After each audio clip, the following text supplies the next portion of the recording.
사랑과 은혜의 하나님 아버지, 하나님을 찬양하며 경배하는 거룩한 예배의 장소로 이 죄 많은 자녀를 불러주신 은혜에 감사드립니다. 마음과 정성을 모아 예배드릴 때 주님 홀로 영광 받으시고 세상 속에서 참 예배자로 살아갈 수 있도록 성령님의 역사하심과 인도하심을 간구하오니 저희들 각자에게 임재하여 주시옵소서. 주님의 부혈로 다시 한번 우리를 새롭게 하여 주시옵소서. 지난 한 주간도 물질을 허락하시고 채워주셔서 정성껏 헌금 드릴 수 있게 해주시니 감사합니다. 그 손길과 각 가정에 축복하여 주시고 보하여 주시옵소서. 세우신 안 목사님께 성령의 권능을 더하시어 우리 교회가 선교의 사명을 잘 감당할 수 있도록 인도하여 주시고 목사님과 모든 성도들을 지켜주시며 강건하게 하시고 은혜와 진리로 무장할 수 있도록 기름 부어주시고 성령 충만하게 하시옵소서. 이 시간 잘 갈급한 우리 영혼이 하나님 아버지를 부르며 상처난 우리의 마음과 고통받는 우리의 육신들을 온전케 하시는 예수 그리스도를 바라보며 승리하는 그리스도인들이 되게 하여 주시옵소서. 우리의 삶에 주님이 늘 동행하여 주시는 줄 믿습니다. 감사드리며 이 모든 말씀 길이요 진리요 생명이신 우리 주 예수 그리스도 이름으로 기도드리옵나이다. 아멘.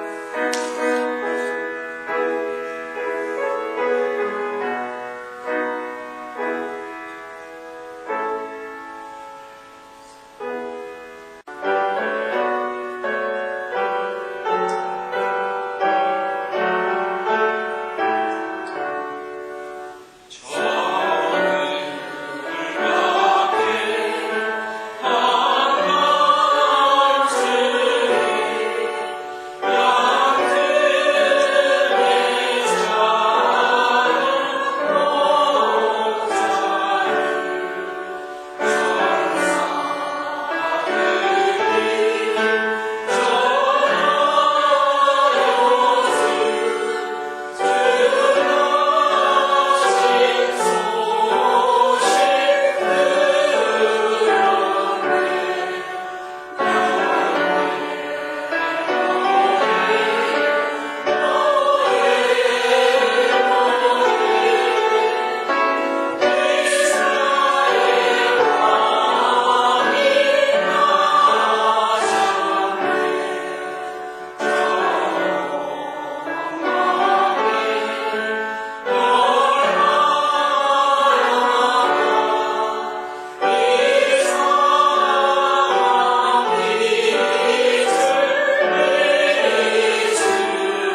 계시록 16장 12절에서 16절까지의 말씀입니다.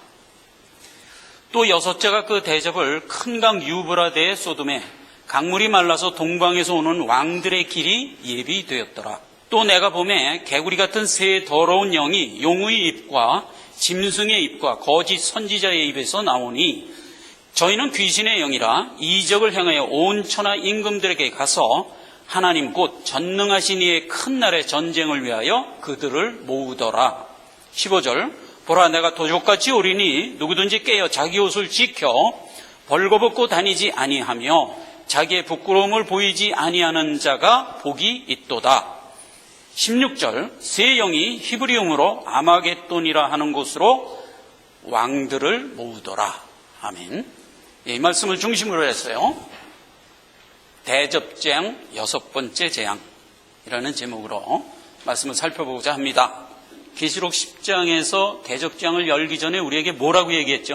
이것은 말세를 사는 너희들에게 계시로 준다 이랬어요. 우리가 지금 대접재앙을 계시로 받은 겁니다. 그래서 앞으로 우리 앞에 펼쳐질 세상이 이렇게 될 것이다 라는 것을 우리에게 지금 미리 알려주고 있는 부분이에요. 그리고 하나님은 이 대접재앙을 열면서 15장 1절에 뭐라고 그랬냐면 이 재앙이 마지막 재앙이다 그랬어요. 그러니까 무엇이 암시되는 얘기예요? 이 대접재앙을 끝으로 하여 재림이 곧 이어질 것이다 라는 얘기가 암시된 그러한 재앙을 지금 우리가 살펴보는 거예요. 대접재앙 첫 번째서부터 다섯 번째까지를 지난번에 살펴보니까 그 대접재앙을 붓는 대상이 땅, 바다, 물, 그리고 해, 짐승의 보좌 재앙을 퍼붓어요. 그랬더니 어떤 결과가 일어났다고요? 온 세상의 인성과 사람과 나라들이 전부 불신사조에 깊이 떨어지는 역사가 일어나더라 이런 얘기예요. 그러니까 우리가 지금 이미 그러한 기운을 보지요.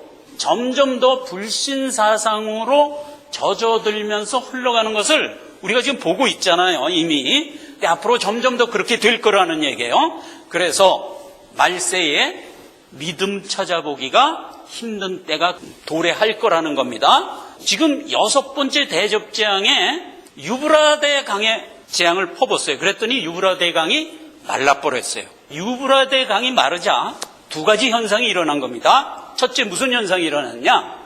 동방에서 왕들이 모이는 길이 예비됐고 새 영이 아마겟돈으로 모이는 길이 예비됐어요. 그러니까 두 가지가 모이는 것이 예비됐다 하는 거예요. 그러면서 15절에 무슨 얘기를 줬냐면 보라 내가 도적같이 오리니 누구든지 깨어 자기 옷을 지켜 벌거벗고 다니지 아니하며 자기의 부끄러움을 보이지 않는 자가 복이 있도다 라는 성도를 향한 권면의 말씀이 득 있는 거예요. 자, 그러니까 지금 여섯 번째 대접재앙을 아시겠죠?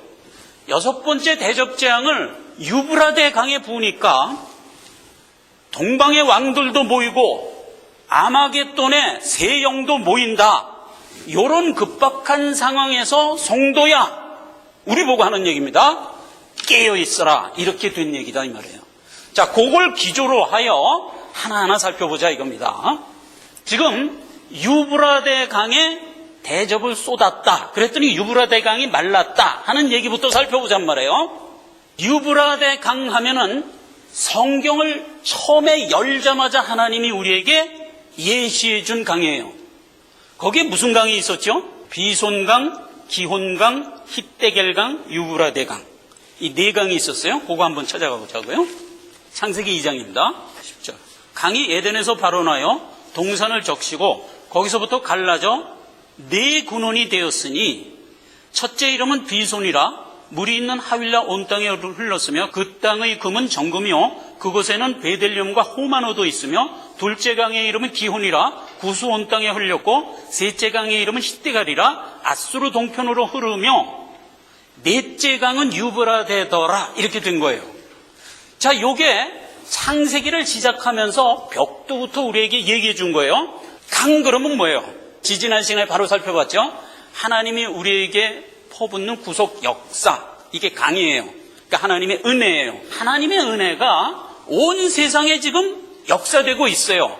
그런데 영적으로 넷으로 구분된 거예요. 어떻게 구분됐냐면 비송강은 믿는 성도들에게 역사하는 하나님의 구속 역사의 손길, 이런 섹션을 먼저 얘기한 거고, 또 하나는 기혼강은 애굽에 하나님의 손길이 임했다. 히데겔은 아수르에 임했다. 그리고 유브라데는 바벨론에 임했다.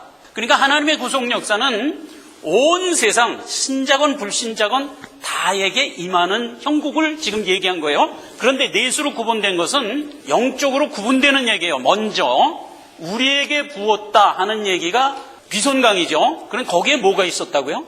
정김이 있고 베델리온과 호마노도 있어요. 호마노라는 것을 원어로 들어가 보면 그게 구속 은혜예요. 그러니까 늘 하나님의 구속 은혜가 역사되어 하나님의 성도들이 산자로서 구원받아 나오는 그러한 섹션을 얘기한 게 비송강이었어요.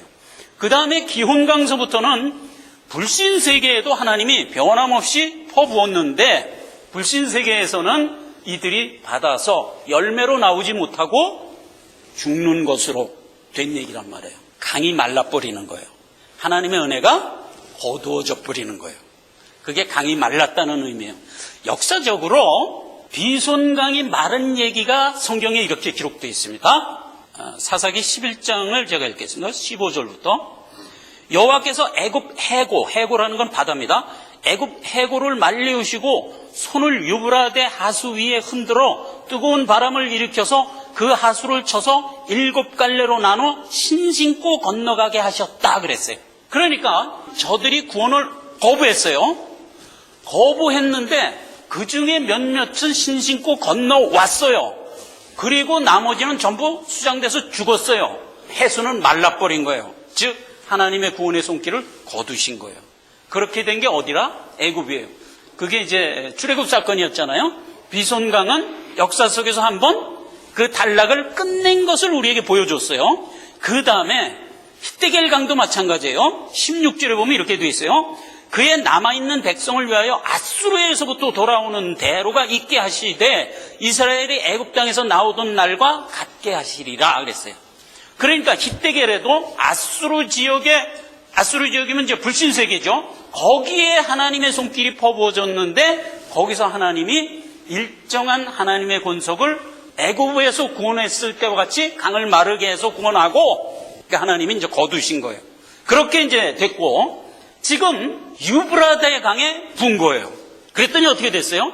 유브라데 강에 두 현상이 생긴 거예요. 즉 동방에서 왕들이 오는 길이 예비됐고 또 하나 개구리 같은 새 영이 아마겟돈으로 모이는 단초가 된 거예요. 그게 이제 우리가 살펴봐야 될 계시록 16장 이후에 이어질 계시록의 내용이에요. 그런데 이 얘기가 옛날의 모형으로 우리에게 한번 보여준 적이 있었죠. 그걸 찾아가 보면 지금 6째 대접기한 이후에 이어질 하나님의 역사가 어떤 모습일까를 미리 우리가 이해할 수가 있어요. 그렇잖아요.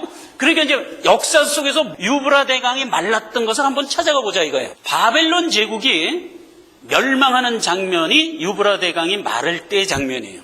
이사야서 44장에 기록되어 있습니다. 다음을 한번 넘겨볼까요? 이걸 보면서 읽어보세요. 기품에 대하여는 이르기를 마르라 내가 네 강물을 마르게 하리라 하며 고레스에 대하여는 이르기를 그는 나의 목자라 나의 모든 기쁨을 성취하리라 하며 예루살렘에 대하여는 이르기를 중건되리라 하며 성전에 대하여는 이르기를 네 기초가 세움이 되리라 하는 자니라. 요때 한번 우리에게 보여줬어요. 그렇죠? 우린 역사 속에서 이미 다니엘서 7장과 8장 때 우리가 이거 살펴봤어요. 어떻게 된 얘기예요? 바벨론을 하나님이 진멸할 때 고레스를 보내죠. 그런데 고레스는 이미 하나님이 이 기록을 언제 쓴 거예요? 유브라데 강을 마르게 해서 바벨론을 멸망시키기 200년 전에 쓴 거거든요. 그때 이미 고레스라는 사람을 하나님이 예비해 뒀다가 그로 하여금 유브라데 강의 상류를 막아서 물줄기를 끊어버렸어요. 그리고 바벨론 성이 유브라데 강 가운데 여의도처럼 있었는데 강물이 마르니까 그냥 쳐들어가서 그걸 점령해 버린 거예요. 그 역사가 일어났어요. 자, 그래서 그 얘기를 하는 거예요. 기품에 대한 이르기를 마르라. 유브라데 강이 그때 한번 말랐었어요. 그리고 고레스가 들어가서 바벨론 침공해서 점령을 하고 그리고 무슨 일이 일어났어요? 그 고레스가 무너졌던 이스라엘을 다시 회복시키죠. 포로되었던 이스라엘을 다시 포로 귀환령을 내리고 무너진 성전을 다시 수축하여 세웠다 이 말이에요. 그 얘기를 하는 거예요. 성전에 대한 기초가 세움되고 예루살렘에 대한 중건되는 역사가 일어났단 말이에요. 자, 이 그림이 그대로 앞으로 일어날 거예요. 앞으로 우리가 계시록에서 16장 이후에 역사되는 주님 재림 때까지의 상황이 그대로 될 거예요. 이대로. 즉 예수 그리스도가 재림하기 직전에 무엇이 이루어질까? 새 예루살렘이 중건되고 그리고 누가 멸망을 할까? 여기서는 누가 멸망했어요? 벨살살이 멸망했죠. 바벨론 마지막 왕 벨살살이 고레스에 의하여 멸망됐죠. 그와 같이 이제 사단 마귀도 멸망이 되는 것으로 해서 구속사는 끝난다가 되는 얘기다 이 말이에요. 그래서 이제 이 유브라데강이 마르면 이러한 일이 벌어질 것에 대한 예비 내용이다 이 말이에요. 두 가지 현상이 일어난다고 그랬어요. 첫째, 동방에서 왕들이 마른 땅으로 건너오는 역사가 일어나고 그 다음에 세 영이 아마겟돈에 모이는 역사가 일어난다 이 말이에요. 마른 땅으로 건너왔다 하는 것은 뭐하고 비슷한 게 들어요? 출애굽 당시에 홍해 건넜을 때의 모습하고 똑같은 거예요. 아마겟돈으로 얘네들이 모이고 우리는 동방에서 왕들이 그 마른 땅으로 건너오는 이 두 현상이 유브라데강이 마름과 동시에 우리한테 일어나는데 이 두 현상에 대한 내용을 좀 깊이 들어가 보자 이거예요. 첫째, 동방에서 왕들이 모였다 하는 얘기는 성경에 많이 예언되어 있어요.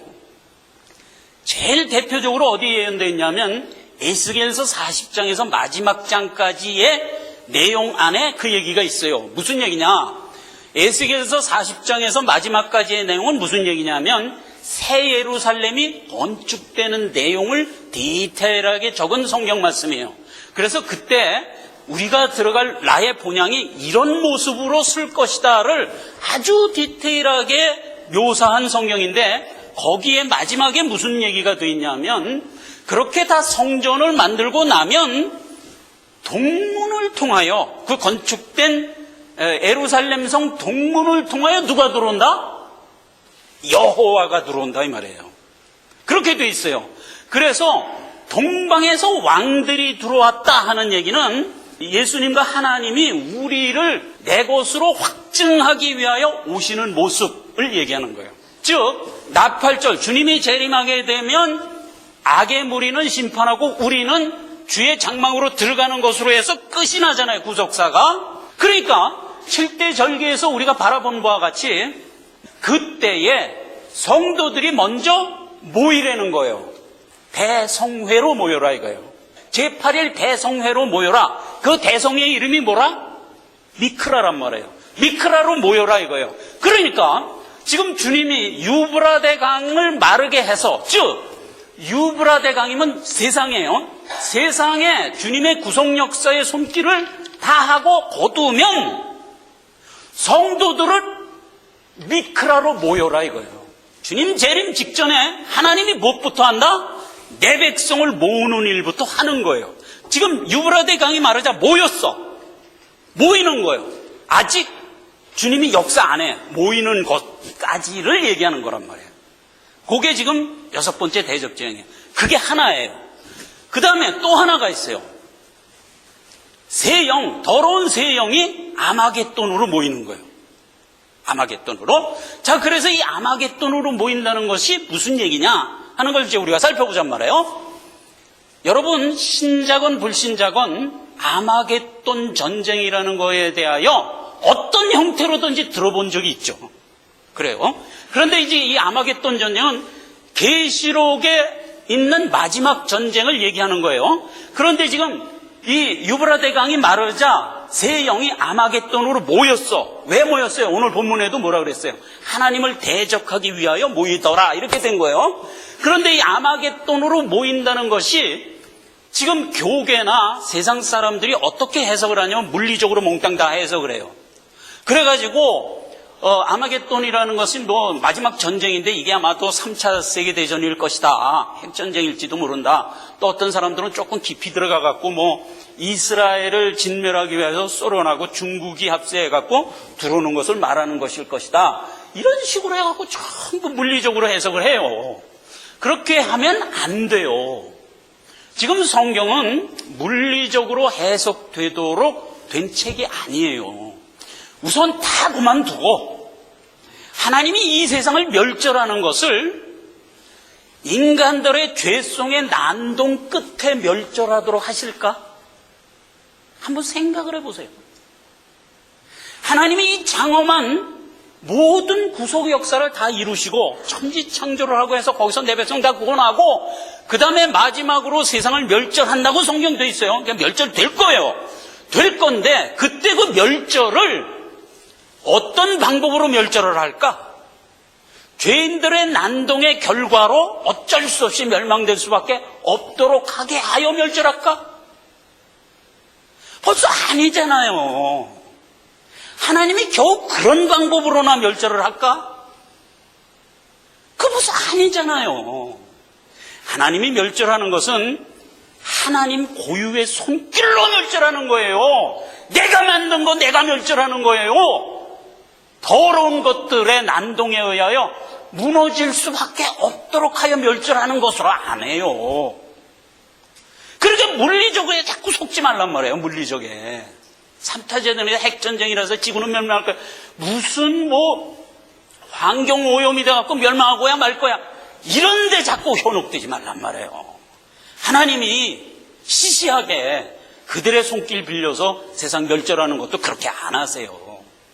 그러니까 염려 마시고 세상은 하나님이 구속사 끝까지 이끌어 가는 때까지 하나님이 정확하게 이끌어 갈 거예요. 그리고 끝나면 그때 하나님이 손길로 멸망하는 거예요. 그거를 널 잊지 말란 말이에요.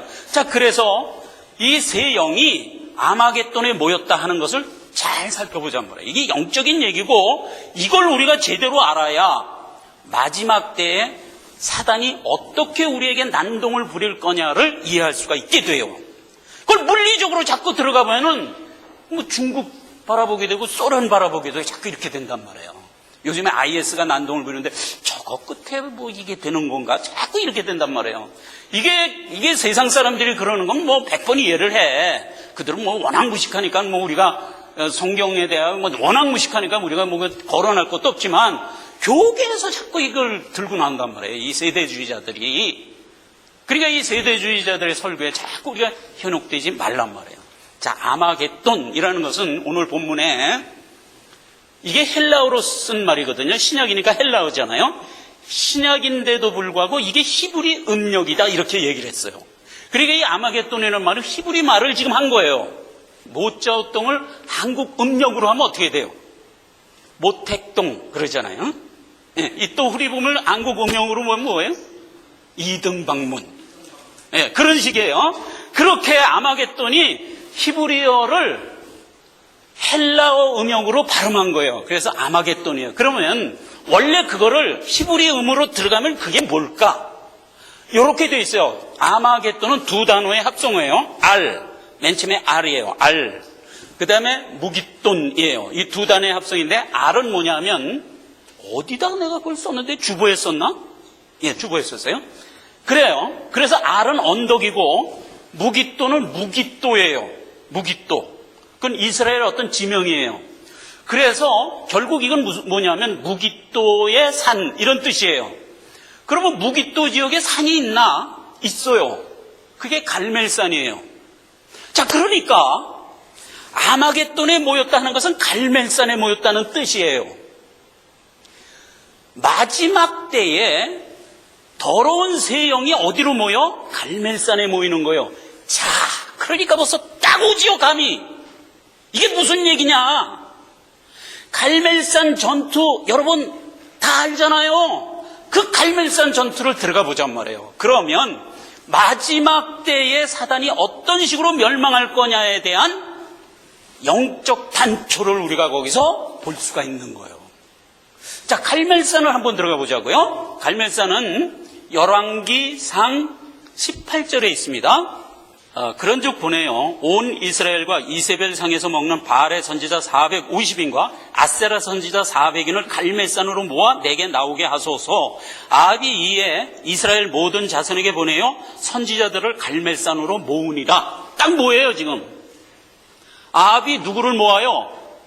더러운 바알 선지자 450인과 아세라 선지자 400명을 갈멜산으로 모이는 거예요. 지금 유브라 대강이 마르자 더러운 세 영이 어디로 모여요? 아마겟돈으로 모이는 거예요. 즉 아마겟돈이 뭐라고? 갈멜산이라고. 그러니까 갈멜산에 모이고 있는 거예요 지금. 그 얘기예요. 자, 그러니까 갈멜산에 얘네들이 왜 모였을까? 이렇게 된 얘기예요. 이스라엘에 선지자가 많았어요. 다 죽였어, 아합이. 다 죽이고 유일하게 엘리야 하나만 남은 거야. 그러니까 엘리야가 사생결단을 하고 갈멜산에 딱 가서 아합한테 전통을 보낸 거야. 야, 내가 여기 서 있으니까 너희들 선지자 다 보내라. 나하고 대결하자. 이렇게 된 거예요. 그랬더니 아합이 알았다. 그러고서는 바알 선지자 450인과 아세라 선지자 400인을 갈멜산으로 모았어요. 그래서 이제 거기서 대치가 된 거예요. 몇 대 몇이에요? 850대 1로 대치가 된 거예요. 그런 상태입니다.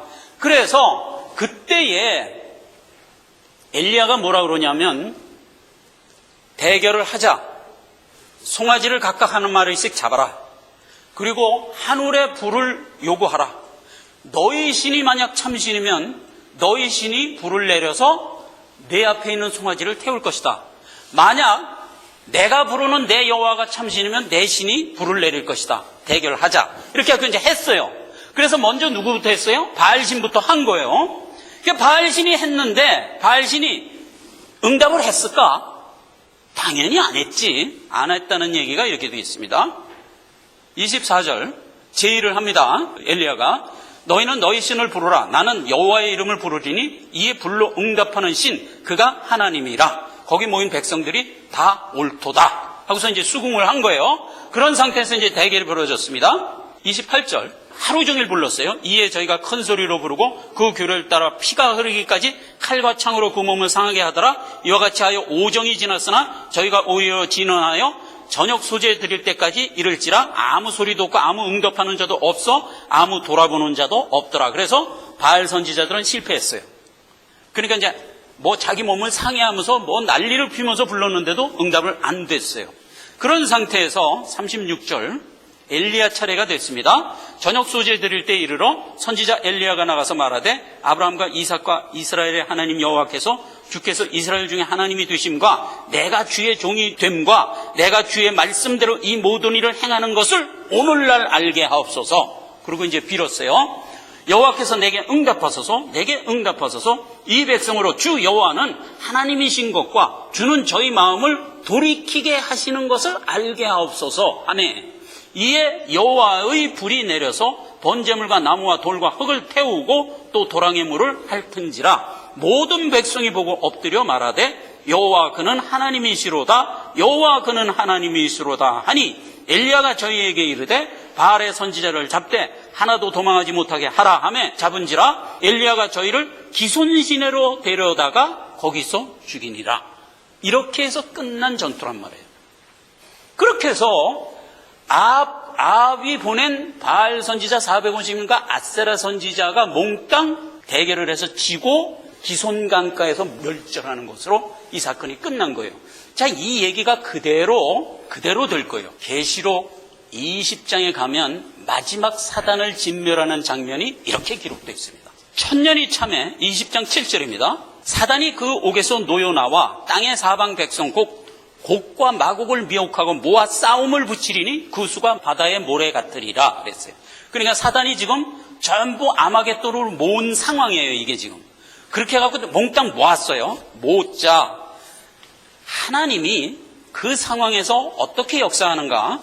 계시록 20장 9절입니다. 저희가 지면에 널리 퍼져 성도의 진과 사랑하시는 성을 두루매 하늘에서 불이 내려와 저희를 소멸하고 또 저희를 미혹하는 마귀가 불과 유황 못에 던지우니 거기는 짐승과 거짓 선지자도 있어 세세토록 밤낮 괴로움을 당하리라 해서 사단 마귀가 완전 무결하게 유황불로 들어가 멸절하는 것으로 하여 하나님의 구속사는 끝나는 것으로 돼 있어요.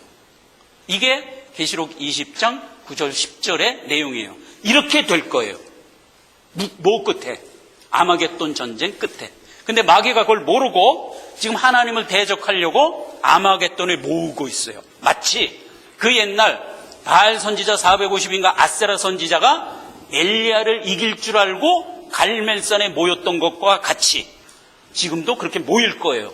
모이나 결과는 어떻게 된다? 이렇게 될 거예요. 갈멜산에서도 그렇게 된 거죠. 이 얘기란 말이에요, 지금. 자, 그래서 마지막 6번째 대적재앙은 이 갈멜산 전투를 예고하고 있어요. 아직은 갈멜산 전투가 이루어지지 않았어요. 그러나 갈멜산 전투를 하기 위하여 모이는 것으로, 또 성도들은 내 본향, 나의 장막으로 들어가기 위하여 어디에 모여요? 동방으로부터 모이는 것으로. 그래서 각각 모이는 거예요. 결론은 어떻게 돼요? 우리는 나의 본향 하나님의 장막으로, 이들은 유황불로. 이렇게 해서 구속사는 끝나는 거예요.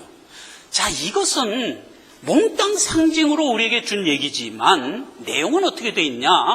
이 세상의 진리가 온전하게 서는 것으로 구속사는 끝난다 하는 얘기란 말이에요.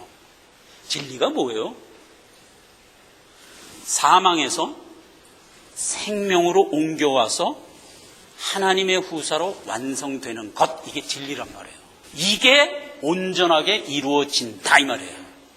그리고 인간이 가지고 있던 자유의지에 의하여 나타내 보였던 하나님을 대적하던 성향은 다 소멸하여 없어지고야 마는 것, 이라 말해요.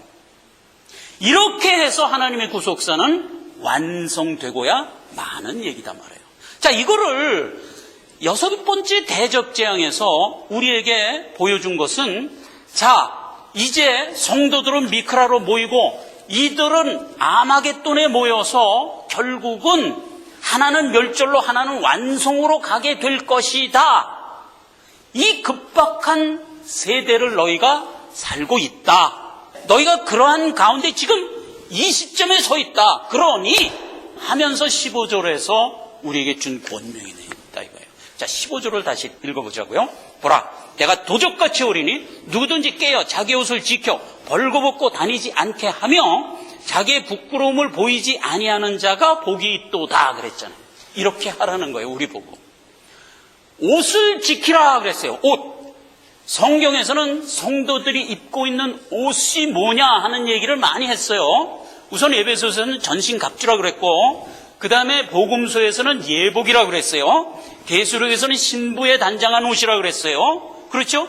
오늘 여기서는 흰 옷이라 그랬어요. 어쨌든 이게 다 같은 얘기예요.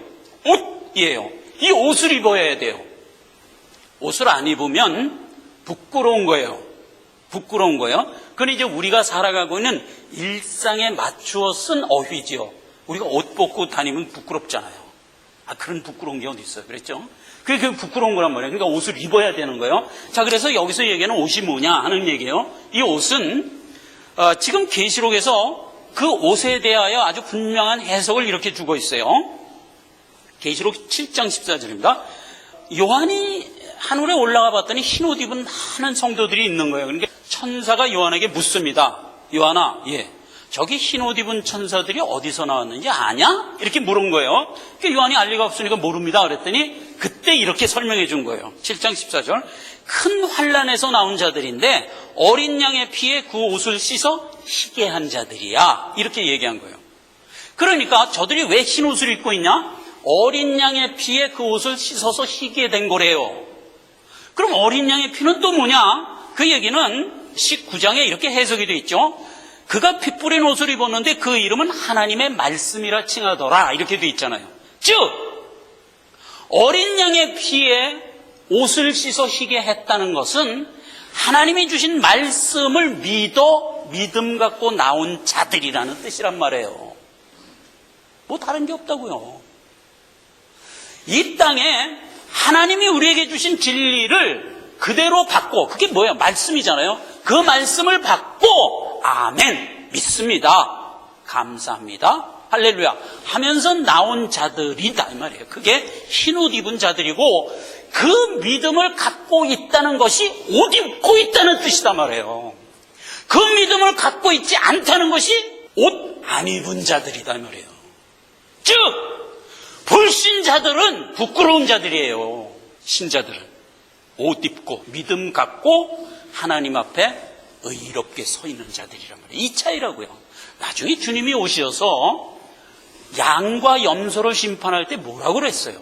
너희가 나를 부끄러워했지 나도 너희를 부끄러워하리라. 주님이 이렇게 얘기했잖아요. 그게 무슨 얘기예요? 너희가 내가 준 진리의 말씀을 끝내 안 믿었지 안 믿은 대로 가라. 이렇게 된 얘기잖아요. 이게 좀 야박하게 들려요? 아니에요. 하나님이 6,000년간 암탉이 병아리를 품듯이 그냥 계속하여 우리를 불렀었잖아요. 그리고 마지막에 가서 끝내 너는 내 믿음을 버렸구나 라고 탄식하면서 유황불로 들어가는 것을 보면서 주님이 한 얘기잖아요. 뭐가 야박해. 6,000년을 기다렸는데. 그 얘기란 말이에요. 그러니까 우리가 지금 여섯째 번 대적재앙을 통해서 믿음 갖고 그랬죠. 굳건히 서서 이 난세를 정확하게 서 있어라 이 말이에요. 뭐 우리 보고 뭐 하라는 거 없어요. 믿음 갖고 서 있으면 그게 바로 너희의 할 일이다 이 말이에요. 기도합시다. 하나님 아버지 은혜를 감사합니다. 오늘 6번째 대적재앙을 하나님이 우리에게 주셨습니다. 내용을 들어가 보니 참으로 명쾌하고 하나님이 우리를 향하여 베풀어 주시는 구속의 은혜가 정말 용의주도하게 이끌려가는 것을 다시 한번 확인합니다. 하나님 은혜를 감사합니다. 우리를 불갑을 완성의 자리로 이끌어서 마침내 하나님의 후사로 세우실 하나님의 은혜 위에 우리가 믿음을 더하게 하소서. 우리의 믿음이 더욱 굳건해져서 이 마지막 난세를 더욱 분명하게 서서 하나님의 성산에 나가는 자가 되게 하옵소서. 이러한 것에 확신이 없는 많은 주변에 있는 이웃들이 있습니다. 우리로 하여금 빛된 언행이 되게 해 주셔서 저들에게 확신으로 다가 도움이 될 수 있도록 하나님 또한 역사하옵소서.